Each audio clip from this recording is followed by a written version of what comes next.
జై తెలంగాణ టీవీ ముందుగా హెడ్లైన్స్ చూద్దాం.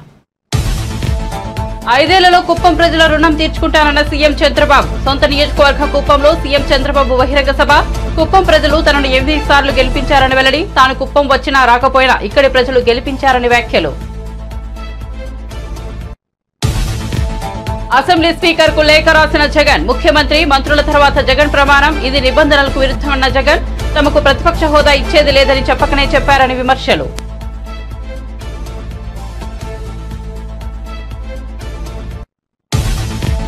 జస్టిస్ నరసింహారెడ్డి కమిషన్ ను రద్దు చేయాలని హైకోర్టులో కేసీఆర్ పిటిషన్. కమిషన్ ఏర్పాటు సహజ న్యాయ సూత్రాలకు విరుద్ధమని పేర్కొన్న కేసీఆర్. బీఆర్ఎస్ హయాంలో నిబంధనల మేరకే విద్యుత్ కొనుగోలు జరిగిందని వెల్లడి.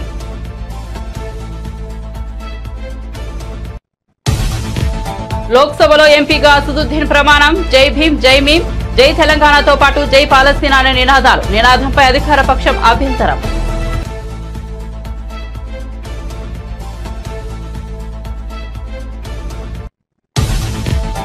జీవన్ రెడ్డిని కోల్పోయేందుకు కాంగ్రెస్ సిద్ధంగా లేదన్న బట్టి విక్రమార్క. జీవన్ రెడ్డి మనస్తాపానికి కారణాలను అధిష్టానం దృష్టికి తీసుకెళ్తామన్న బట్టి. కష్టకాలంలో ఉన్నప్పుడు పార్టీని చక్కదిద్దేందుకు కృషి చేశారని కితాబు. పార్టీ నాయకత్వం జీవన్ రెడ్డితో మాట్లాడుతోందని వెల్లడి. తెలంగాణ బిడ్డగా కిషన్ రెడ్డిని సత్కరించానన్న మంత్రి కోమిటిరెడ్డి. కేంద్ర మంత్రి పదవి చేపట్టినందుకు సత్కరించినట్లు వెల్లడి. తెలంగాణ అభివృద్ధికి సహకరించాలని కోరానన్న కోమిటిరెడ్డి.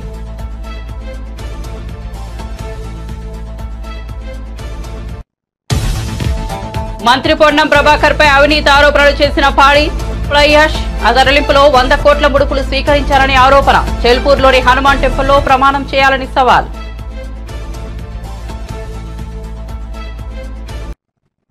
ఇక వార్త వివరాల్లోకి వెళ్తే ఏపీ ముఖ్యమంత్రి చంద్రబాబు సొంత నియోజకవర్గం కుప్పం విచ్చేశారు. కుప్పంలో ఏర్పాటు చేసిన భారీ బహిరంగ సభకు చంద్రబాబు హాజరయ్యారు. ఈ సందర్భంగా ఆయన ప్రసంగిస్తూ కుప్పం నియోజకవర్గ ప్రజలకు పాదాభివందనం చేస్తున్నానని వెల్లడించారు. చాలా ఎన్నికల్లో తాను పోటీ చేశారని, ఎమ్మెల్యేగా ఎన్నుకోవడం ఇది 9వసారి అని తెలిపారు. అందులో 8 పర్యాయాలు కుప్పం నుంచే ఎమ్మెల్యే అయ్యానని వివరించారు. ఇక్కడి ప్రజలు తనను తిరుగులేని మెజార్టీతో గెలిపించారని చంద్రబాబు సంతోషం వ్యక్తం చేశారు. కుప్పం వ్యవహారాలు చూస్తున్న ఎమ్మెల్సీ శ్రీకాంత్ కు, మంత్రి మండిపల్లి రాంప్రసాద్ రెడ్డికి, మండల పార్టీ నేతలకు అభినందనలు తెలుపుకుంటున్నట్లు వెల్లడించారు. కుప్పం ముద్దు బిడ్డగానే పుడతాను, మీ సేవ కోసమే ఉంటాను. అలాంటి అరుదైన అనుభవం ఈ నియోజకవర్గం.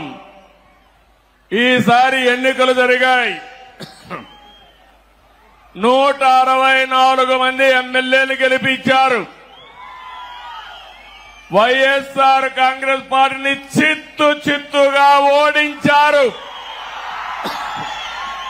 11 సీట్లే గెలిచారు. అంటే ప్రజాస్వామ్యంలో ఎవరైనా సరే విర్ర వీగితే ఇదే గతి పడుతుందని ప్రజలు నిరూపించారని చెప్పి నేను మీ అందరికీ తెలియజేస్తున్నా. కుప్పం నియోజకవర్గం ఉంది, నా సామాజిక వర్గం లేదు గాని ఈ వెనుకబడిన వర్గాలే నా సామాజిక వర్గం. 40 ఏళ్లుగా గెలిపిస్తున్నారు. అందుకే రాష్ట్రంలో 8 మంది కేబినెట్ మంత్రులుగా బీసీలను పెట్టాం. ఇది ఒక చరిత్ర. 24 మందికి 8 మంది బీసీలు ఉండడం చరిత్ర అని చెప్పి కూడా నేను మీకు తెలియజేస్తున్నా. ఈరోజు 4వసారి నేను ముఖ్యమంత్రిగా ప్రమాణ స్వీకారం చేశాను. ప్రమాణ స్వీకారం చేస్తానే పోలవరం పోయాను, అమరావతికి వెళ్లాను, అసెంబ్లీ సమావేశాలు పెట్టుకున్నాం, కేబినెట్ సమావేశం పెట్టుకున్నాం. తర్వాత నాకు ప్రత్యక్ష దేవుళ్ళైన కుప్పం దేవుళ్ళని కలవడానికి ఇక్కడికి వచ్చాను. ఇక్కడి నుంచి ప్రజాక్షేత్రానికి వెళతాను. వెళ్లే ముందు మీ ఆశీస్సులు తీసుకోవాలని, మీ అందరితో కలిసి మాట్లాడాలని, మిమ్మల్ని చూడాలనే ఉద్దేశంతోనే నేను ఇక్కడికి వచ్చాను. నేను ఈరోజు ఒకే ఒక విషయం మీ అందరికీ విజ్ఞప్తి చేస్తున్నాను. నేను మీకు రుణపడి ఉన్నాను. 5 ఏళ్లలో మీ రుణం తీర్చుకుంటానని మరొక్కసారి మీ అందరికీ హామీ ఇస్తున్నా, వాగ్దానం ఇస్తున్నా. అన్ని విధాలా అభివృద్ధి చేస్తాను. భగవంతుడు నాకు ఎంత శక్తి ఇస్తే అంత శక్తిని ఉపయోగించి కుప్పాన్ని అగ్రస్థానంలో పెట్టడానికి ప్రయత్నం చేస్తాను. ఏపీ అసెంబ్లీలో ఎమ్మెల్యేల ప్రమాణ స్వీకారం జరిగిన తీరుపై మాజీ సీఎం జగన్ అభ్యంతరం వ్యక్తం చేశారు. ముఖ్యమంత్రి మంత్రుల తర్వాత తనకు ప్రమాణ స్వీకారం చేసే అవకాశం ఇవ్వడాన్ని ఆయన ఆక్షేపించారు. తమకు విపక్ష హోదా ఇవ్వరాదని ముందే నిర్ణయించుకున్నారా అని ప్రశ్నించారు. ముఖ్యమంత్రి మంత్రుల తర్వాత తనతో ప్రమాణం చేయించడం అసెంబ్లీ నియమావళికి విరుద్ధమని పేర్కొన్నారు. ఈ మేరకు Jagan AP assembly speaker Ayyanna పాత్రుడికి లేఖ రాశారు. విపక్షంలో ఎక్కువ సీట్లు ఉన్నవారికే ప్రతిపక్ష హోదా ఇవ్వాలని చట్టంలో స్పష్టంగా పేర్కొన్నారని జగన్ తన లేఖలో పేర్కొన్నారు. అంతే తప్ప ప్రతిపక్ష హోదా ఇవ్వాలంటే 10% సీట్లు ఉండాలని ఎక్కడా చెప్పలేదని స్పష్టం చేశారు. తెలంగాణ విద్యుత్ కమిషన్ పై బీఆర్ఎస్ అధినేత కేసీఆర్ హైకోర్టును ఆశ్రయించారు. జస్టిస్ నరసింహారెడ్డి కమిషన్ రద్దు చేయాలని కేసీఆర్ రిట్ పిటిషన్ దాఖలు చేశారు. కమిషన్ ఏర్పాటు సహజ న్యాయ సూత్రాలకు విరుద్ధమని పిటిషన్లో పేర్కొన్నారు. బీఆర్ఎస్ హయాంలో నిబంధనల మేరకే విద్యుత్ కొనుగోలు జరిగిందని తెలిపారు. జస్టిస్ నరసింహారెడ్డి మీడియా సమావేశం ఏర్పాటు చేసి మరీ ఏకపక్షంగా వ్యవహరించారని అందులో పేర్కొన్నారు. ఈ పిటిషన్లో విద్యుత్ కమిషన్ జస్టిస్ నరసింహారెడ్డిని కేసీఆర్ ప్రతివాదులుగా చేర్చారు. ఎనర్జీ విభాగాన్ని కూడా ప్రతివాదిగా చేర్చారు.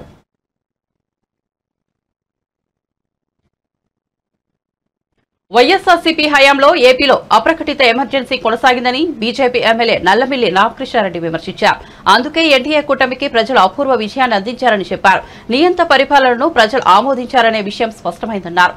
అందుకే దిక్కులేని స్థితిలో తన పార్టీని కాంగ్రెస్ లో విలీనం చేసే దిశగా జగన్ అడుగులు వేస్తున్నారని వ్యాఖ్యానించారు. ఈ మేరకు బెంగళూరులో కర్ణాటక డిప్యూటీ సీఎం డీకే శివకుమార్ తో జగన్ చర్చలు జరిపారన్నారు. పరిపాలనలో 2019 నుంచి 2024 వరకు కొనసాగితే ఆ అప్రకటిత ఎమర్జెన్సీని కూడా వ్యతిరేకిస్తూ ఇవాళ ప్రజలు అపూర్వమైన విజయం కూటమికి అందించారు. దీని ద్వారా తెలియవచ్చేది ఆనాడైనా ఈనాడైనా నియంత పరిపాలనని ప్రజలు ఆమోదించరు అనేది స్పష్టంగా అర్థమవుతా ఉంది. అందుకే ఇవాళ దిక్కులేని పరిస్థితిలో జగన్మోహన్ రెడ్డి తన పార్టీని కాంగ్రెస్ పార్టీలో విలీనం చేసే దిశగా అడుగులు వేస్తూ ఉన్నాడు. నిన్నటి రోజున బెంగళూరులో డీకే శివకుమార్తో భేటీ అయి వైఎస్ షర్మిల్ని కాంగ్రెస్ పార్టీ నుంచి బయటకు పంపిస్తే తన పార్టీ విలీనం చేయడానికి సంసిద్ధమని వ్యక్తం చేసే నిస్సహాయ స్థితికి జగన్మోహన్ రెడ్డి వెళ్ళిపోవడం జరిగింది. తనతో గెలిచిన 11 మంది ఎమ్మెల్యేల్లో ఎంతమంది తనతో ప్రయాణం చేస్తారో తెలియని పరిస్థితి. గెలిచిన 9 పార్లమెంటు సభ్యుల్లో ఎంతమంది తనతో ప్రయాణం చేస్తారో తెలియని పరిస్థితి. ఉన్న రాజ్యసభ సభ్యులు తనతో ఉంటారో లేనో తెలియని పరిస్థితి. ఇటువంటి పరిస్థితిలో దిక్కుతోచని పరిస్థితి. అంటే సాక్షాత్తు పులివెందులకు వెళ్తే కార్యకర్తలే తన ఇంటిపైన దాడి చేస్తే నిస్సహాయ స్థితిలో పడిపోయిన వైఎస్ జగన్మోహన్ రెడ్డి కడప జిల్లాలో ఓడిపోయిన అభ్యర్థులు కానీ గెలిచిన అభ్యర్థులు కానీ కనీసం పులివెందుల రాజప్రసాదం వైపు చూడని పరిస్థితి. ఇటువంటి పరిస్థితిలో దిక్కుతోచకి వాళ్ళ కాంగ్రెస్ పార్టీని ఆశ్రయించే దిశగా ముందుకెళ్తా ఉన్నారు. ఇటువంటి అరాచక శక్తులన్నీ మరలా కాంగ్రెస్ పార్టీ వైపు చేరి నరేంద్ర మోడీ గారి నాయకత్వంలో ప్రభుత్వాన్ని అస్థిరపరిచే ప్రయత్నాలు చేయడం జరుగుతుంది. తమకు కావాల్సిన వారికి ఉద్యోగాలు కల్పించడం కోసం వైసీపీ ప్రభుత్వం ప్రజాధనాన్ని పప్పు బెల్లాల మాదిరిగా పంచిపెట్టేసిందని తెలుగుదేశం పార్టీ అధికార ప్రతినిధి నీలాయపాలెం విజయ్ కుమార్ ఆరోపించారు. కేవలం దీనికోసమే డిజిటల్ కార్పొరేషన్ పెట్టారని, దాని చైర్మన్, వైస్ చైర్మన్ ఇళ్లలో పిల్లలకు ట్యూషన్లు చెప్పే టీచర్లను కూడా ఈ కార్పొరేషన్ లో ఉద్యోగాలు చూపించి జీతాలు చెల్లించారని తెలిపారు. వైసీపీ ప్రభుత్వంలో ఎంత అడ్డగోలుగా పాలన సాగిందో తెలుసుకోవడానికి ఇదో పెద్ద ఉదాహరణ అన్నారు.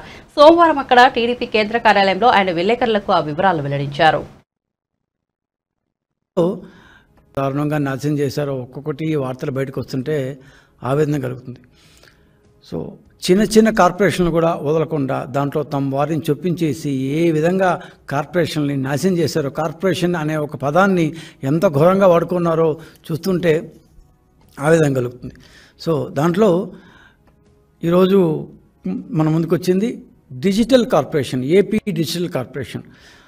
టీడీపీ 2014-19 మధ్యలో కంటెంట్ కార్పొరేషన్ని గవర్నమెంట్ శాఖలకి కంటెంట్ తయారు చేయడానికి ఒక కంటెంట్ కార్పొరేషన్ అంటూ పెడితే దాన్ని వీళ్ళు వచ్చిన తర్వాత 1924 మధ్యలో డిజిటల్ కార్పొరేషన్ లిమిటెడ్ అని పేరు మార్చి దాన్ని ఎంత సంపూర్ణంగా వాడుకున్నారంటే బహుశా ఏ కార్పొరేషన్ని ఇంత ఎత్తున పెద్ద దాంట్లో 50%, 30%, 60% పెడితే దీంట్లో 100% కేవలం తమ వాళ్ళ కోసం, తమ వాళ్ళ చేత, తమ వాళ్ళ కొరకు అంటారే ఆ టైప్లో పూర్తిగా డిజిటల్ కార్పొరేషన్ని వాడుకున్నారు. అసలు తమ పార్టీలోని వారి కోసం, తమ పార్టీలోని వారికి ఉద్యోగాలు ఇవ్వడం కోసం ఏకంగా ఒక కార్పొరేషన్ ఏర్పరిచి ఆ కార్పొరేషన్ నిండా ఏ రకమైన క్వాలిఫికేషన్స్తో ఏ రకమైన సంబంధం లేకుండా తమ వాళ్ళని ఉద్యోగులుగా దాంట్లో నింపేసి దాంట్లో 3వ వంతు అసలు ఆఫీస్కే రారంటే ఫేక్ ప్రొఫైల్స్. సో ఆఫీస్కే రారు, వీళ్ళు ఎవరు ఉంటారో ఎక్కడ జీతాలు ఇచ్చారో మనకైతే తెలియదు. కానీ మొత్తం దాదాపు చిన్న కార్పొరేషన్ అది. దానికి 129 మంది ఉద్యోగులతో దాంట్లో 42 మంది ఆఫీసులకే రారు. ఈ లెవెల్లో చేశారు. ఇదే డిజిటల్ కార్పొరేషన్. ఇదన్నీ వాస్తవాలే. దీంట్లో 129 మంది ఉద్యోగుల లిస్టు, ఇదేదో ఇప్పుడు తీసిన లిస్టు కాదు, మా గవర్నమెంట్ వచ్చింది తీసిన లిస్టు కాదు, ఇంతకుముందే మా దగ్గర ఉంది. మేము ఇంతకుముందు ఇవన్నీ పెడితే మాకు నోటీసులు పంపించారు అప్పటి సదరు చైర్మన్ చిన్న వాసుదేవరెడ్డి గారు, మీరు తప్పు మారుతున్నారు అది ఇది. వాసుదేవరెడ్డి గారు మీరు ఎక్కడున్నారో ఇప్పుడు, మీ తప్పులు మాఫీ అయిపోతాయని చెప్పి మా గవర్నమెంట్ రాగానే రిజైన్ చేసి చెక్కేశారు. సో మీ తప్పులు ఎక్కడికి పోవు, ఖచ్చితంగా అన్ని you need to face the music for all what you have done. ఇంకో అబ్బాయి ఎవరు, మాధవరావు అనొకతను, రఘు అనొకతను, ఇంకా ఏదో ఈ పేర్లు ఉన్నాయండి. వీళ్ళందరూ కలిసి కూడా ఖచ్చితంగా they need to face the music. అసలు 1, 2 కాదు, 129 మంది ఉద్యోగాలు తమ వాళ్ళ చేతనే, తమ వాళ్ళ కొరకు ఎలా నింపేశారంటే 5 ఏళ్ల ఈ కార్పొరేషన్ ఇంట్లో కోట్ల రూపాయల ప్రజల సొమ్ముని ప్రభుత్వ కార్యకలాపాల యాడ్స్ని మేము ఇస్తున్నాము, గవర్నమెంట్ కార్యకలాపాలని సాక్షి టీవీలో, సాక్షి పేపర్లో ఇచ్చింది కాకుండా ఈ డిజిటల్ కార్పొరేషన్ ద్వారా మేము యాడ్స్ ఇస్తాము అని చెప్తూ కోట్ల రూపాయలని డిస్గైజ్ యాడ్స్ ద్వారా వాడుకున్నారు. తెలుగుదేశం పార్టీ పెట్టిన కంటెంట్ కార్పొరేషన్ పేరు మార్చి దాని ద్వారా అస్మదీయులకు ఉద్యోగాలు ఇచ్చుకున్నారు, డబ్బులు ఇచ్చుకున్నారు, వెబ్సైట్లను ఎంపానల్ చేసుకున్నారు, దానికి యాడ్స్ ఇచ్చుకున్నారు. సో వైసీపీ సోషల్ మీడియా కోసం డిజిటల్ కార్పొరేషన్ని ఒక ఉద్యోగ పునరావాస కేంద్రంగా వాడుకున్నారు. 1, 2 కాదు, 129 మంది ఉద్యోగులు. దీనిలో ఇంకా తమాషైన విషయం ఏంటంటే ఐ డ్రీమ్ అనే ఒక యూట్యూబ్ ఛానల్ నిర్వహించే ఒక వ్యక్తికి అదే డొమైన్లో ఉన్న ఒక ప్రభుత్వ కార్పొరేషన్కి ఏ విధంగా చైర్మన్షిప్ ఇస్తారు? ఇట్స్ కాన్ఫ్లిక్ట్ ఆఫ్ ఇంట్రెస్ట్ కదా. ఐ డ్రీమ్ అనే ఒక యూట్యూబ్ ఛానల్ ఏం చేస్తుంది, రకరకాల ప్రోగ్రామ్స్ని యాడ్స్ ద్వారా ఇస్తుంది, అది ఒక ప్రైవేట్ కంపెనీ. ఇప్పుడు ఈ డిజిటల్ కార్పొరేషన్ ఏం చేసింది, గవర్నమెంట్ ప్రోగ్రామ్స్ని యాడ్స్ ద్వారా ఇస్తుంది. సో వీళ్ళిద్దరు చేసే పని దాదాపు ఒకటే, కానీ ఏ రకమైన కాన్ఫ్లిక్ట్ ఆఫ్ ఇంట్రెస్ట్ అనే చూడకుండా జగన్మోహన్ రెడ్డి గారు ఆయనకి పాపం వాళ్ళకి ఇవ్వాలి అంటే అసలు ఆయన దానకర్ణుడు ఇచ్చేశాడు అన్నమాట. సో చిన్న వాసుదేవ్. తెలంగాణకు చెందిన ఎంపీలు లోక్సభలో ప్రమాణం చేశారు. హైదరాబాద్ ఎంపీ అసదుద్దీన్ ఓవైసీ ప్రమాణ స్వీకారం సభలో దుమారం రేపింది. ఆయన ప్రమాణంపై అధికార పక్షం ఆగ్రహం వ్యక్తం చేసింది. అసదుద్దీన్ ప్రమాణం చేసిన తర్వాత చివరిలో జై భీమ్, జై భీమ్, జై తెలంగాణ, జై పాలస్తీనా అని నినాదాలు చేశారు. ఈ నినాదాలపై అధికార పక్షం అభ్యంతరం వ్యక్తం చేసింది. వరంగల్ ఎంపీ కడియం కావ్య తెలుగులో ప్రమాణం చేశారు. ప్రమాణం చివరిలో కావ్య జై భీమ్, జై భద్రకాళి, సేవ్ కాన్స్టిట్యూషన్ అని నినాదాలు చేశారు. ఖమ్మం ఎంపీ రామసహాయం రఘురామరెడ్డి ఇంగ్లీష్లో ప్రమాణం చేశారు. చివరిలో జై హింద్, జై తెలంగాణ, జై సంవిధానాన్ని నినదించారు. బీజేపీ ఎంపీ ధర్మపురి అరవింద్ ఇంగ్లీష్లో ప్రమాణం చేశారు.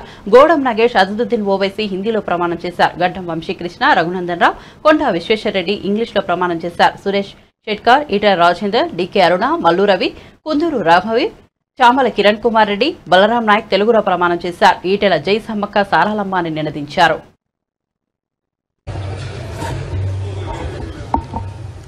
नहमदुहु व नुसल्ली अला रसूलिल करीम अम्मा बाद फ़ाऊज़ु बिल्लाहि मिनश शैतानिर रजीम बिस्मिल्लाहिर रहमानिर रहीम। मैं असदुद्दीन ओवैसी, जिसे लोकसभा का रुकन मंतखब किया गया है, अल्लाह के नाम से हल्फ उठाता हूँ कि मैं भारत की आइन पर जो कानून के मुजब तय पाया है एतक़ाद रखूँगा, उसका वफादार रहूँगा। मैं भारत के इक़्तिदार आला और सालिमियत को बरकरार रखूँगा और जिस ओहदे को मैं संभालने वाला हूँ इसके फ़राइज़ और वफादारी से अंजाम दूंगा। जय भीम, जय मीम, जय तेलंगाना, जय फ़लस्तीन, तकबीर, अल्लाहु अकबर।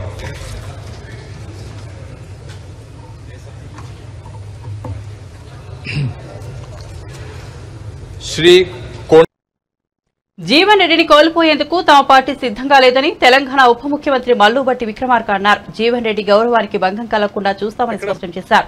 బేగంపేటలోని జీవన్ రెడ్డి నివాసంలో ఆయనతో భేటీ సమావేశమయ్యారు. అనంతరం మీడియాతో మాట్లాడుతూ జీవన్ రెడ్డి మనస్తాపానికి కారణాలను అధిష్టానం దృష్టికి తెస్తామన్నారు. కష్టకాలంలో ఉన్నప్పుడు పార్టీని చక్కదిద్దేందుకు ఆయన ఎంతో కృషి చేశారని గుర్తు చేశారు. తమ పార్టీ నాయకత్వం జీవన్ రెడ్డితో మాట్లాడుతోందన్నారు. పార్టీకి దిశానిర్దేశం చేసేందుకు జీవన్ రెడ్డి లాంటి వారు అవసరమన్నారు. వారు మాకున్నటువంటి సీనియర్ నాయకులుగా మాకు కూడా మార్గదర్శకం చేస్తూ పార్టీని ప్రభుత్వాన్ని నడిపించడానికి వారికి ఉన్నటువంటి ఆ సీనియారిటీ కానీ వారి ఆలోచనల్ని తప్పనిసరిగా పరిగణలో తీసుకుంటారు. సార్, ఇప్పుడు ఇట్లాంటి నిర్ణయమే మిగతా నియోజకవర్గాల్లో ఉన్నటువంటి సీనియర్లకు కూడా ఎదురవుతుందని అనుకోవచ్చా? లేకపోతే ఎక్కడ ఏ సీనియర్ నాయకుడిని కూడా కాంగ్రెస్ పార్టీ కోల్పోవటానికి సిద్ధంగా లేదు. కాంగ్రెస్ పార్టీ ఈరోజు ఈ స్థాయిలో ఉందంటే అటువంటి నాయకులందరూ కష్టపడి పోగేస్తేనే ఈరోజు కాంగ్రెస్ పార్టీ రాష్ట్రంలో పాలన చేస్తా ఉంది. కాబట్టి ఏ నాయకులకు కూడా మనస్తాపం గురి అయితే మేమందరం బాధపడతాం. సీనియర్ నాయకులు ఆయనకు తెలియకుండా జాయిన్ చేసుకున్నారు అంటున్నారు. జరిగిన పరిణామాలన్నీ మీకు తెలిసినాయే. నేను ప్రత్యేకంగా మళ్ళీ వాటి లోతులోకి పోవాల్సిన అవసరం లేదు.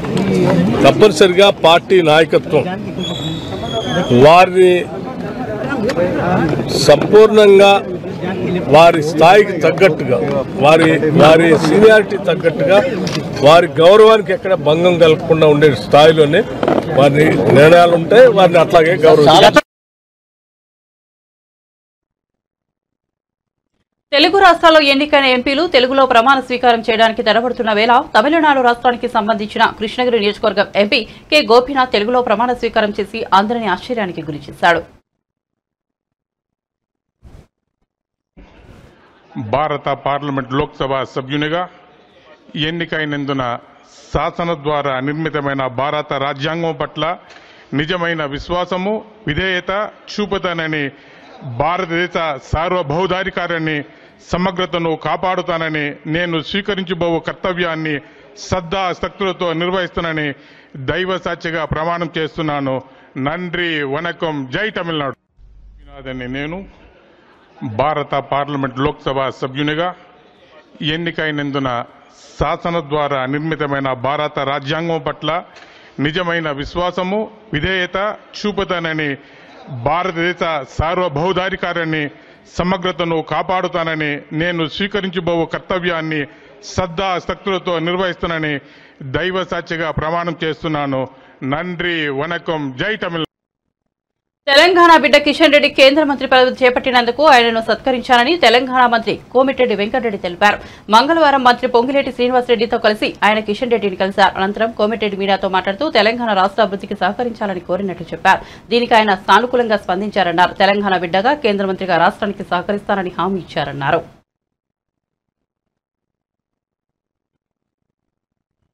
ఫ్లైయాస్ తరలింపు విషయంలో మంత్రి పొన్నం ప్రభాకర్ 100 కోట్ల అవినీతికి పాల్పడ్డారని బీఆర్ఎస్ ఎమ్మెల్యే పాడి కౌశిక్ రెడ్డి ఆరోపించిన విషయం తెలిసిందే. ఈ విషయంపై బీఆర్ఎస్ కాంగ్రెస్ నేతల విమర్శలు ప్రతి విమర్శలు హుజూరాబాద్ నియోజకవర్గంలో ఉద్రిక్తతకు దారితీశాయి.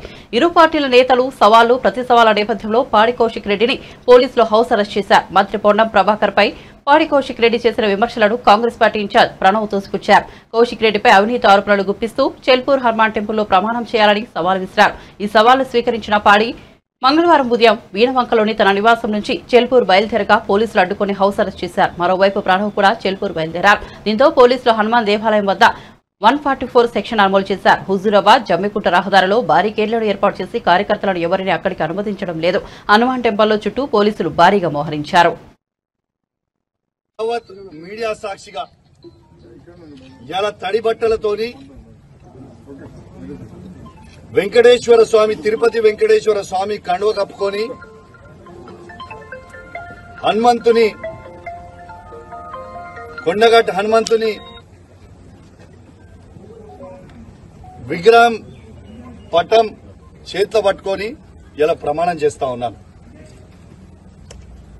పాడి కౌశిక్ రెడ్డి అనే నేను నా హుజూరాబాద్ నియోజకవర్గంలో ఏ ఒక్క అవినీతి చెయ్యలేదని ఆ వెంకటేశ్వర స్వామి సాక్షిగా,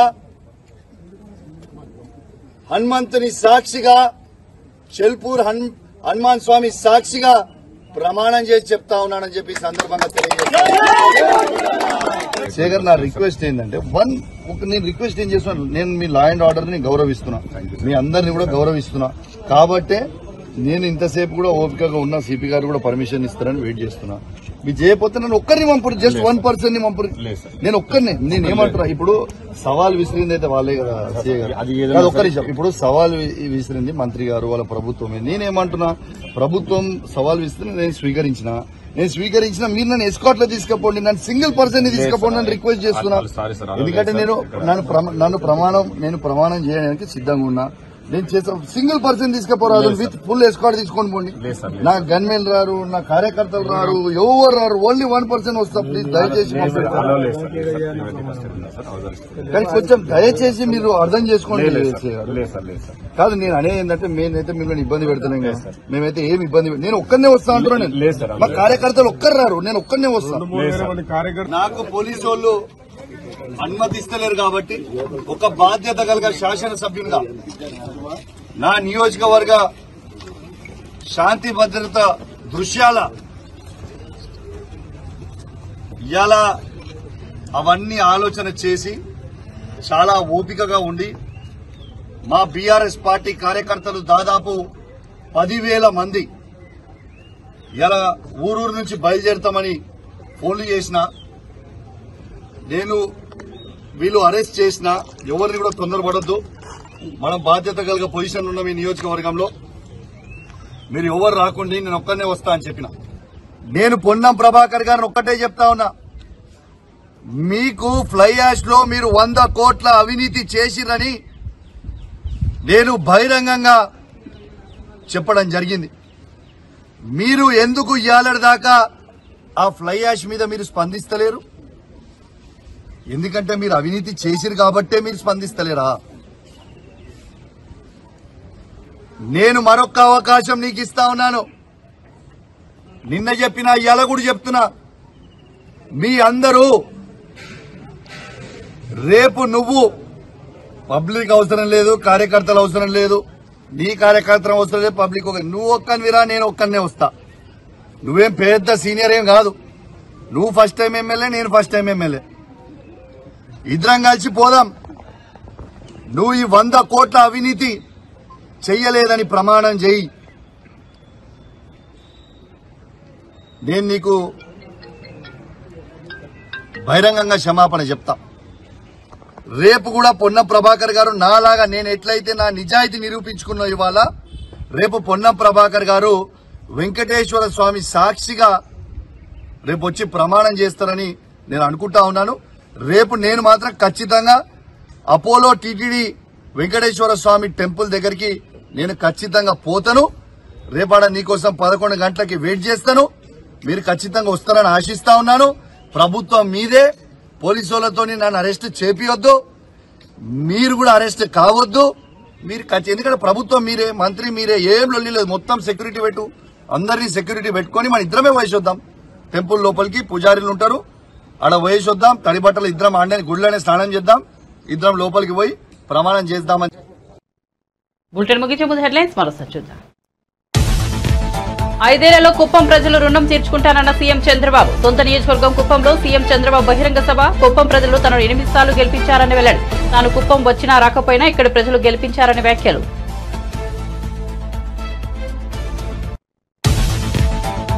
అసెంబ్లీ స్పీకర్ కు లేఖ రాసిన జగన్. ముఖ్యమంత్రి మంత్రుల తర్వాత జగన్ ప్రమాణం. ఇది నిబంధనలకు విరుద్ధమన్న జగన్. తమకు ప్రతిపక్ష హోదా ఇచ్చేది లేదని చెప్పకనే చెప్పారని విమర్శలు.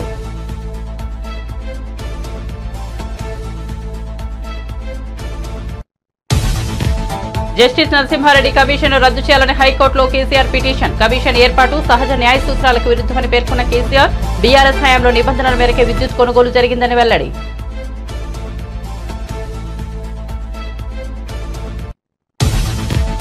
లోక్సభలో ఎంపీగా అసదుద్దీన్ ప్రమాణం. జై భీం, జై భీం, జై తెలంగాణతో పాటు జై పాలస్తీనా అనే నినాదాలు. నినాదంపై అధికార పక్షం అభ్యంతరం.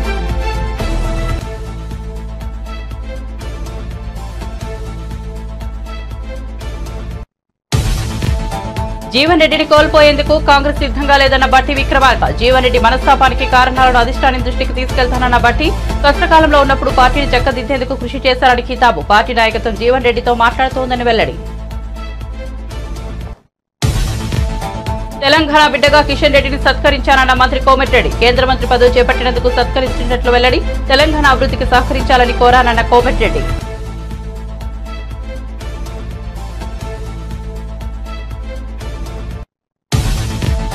మంత్రి పొన్నం ప్రభాకర్ పై అవినీతి ఆరోపణలు చేసిన పాడి. ఫ్లైయాష్ తరలింపులో 100 కోట్ల ముడుపులు స్వీకరించాలని ఆరోపణ. ఎల్పూర్లో హనుమాన్ టెంపుల్లో ప్రమాణం చేయాలని సవాల్.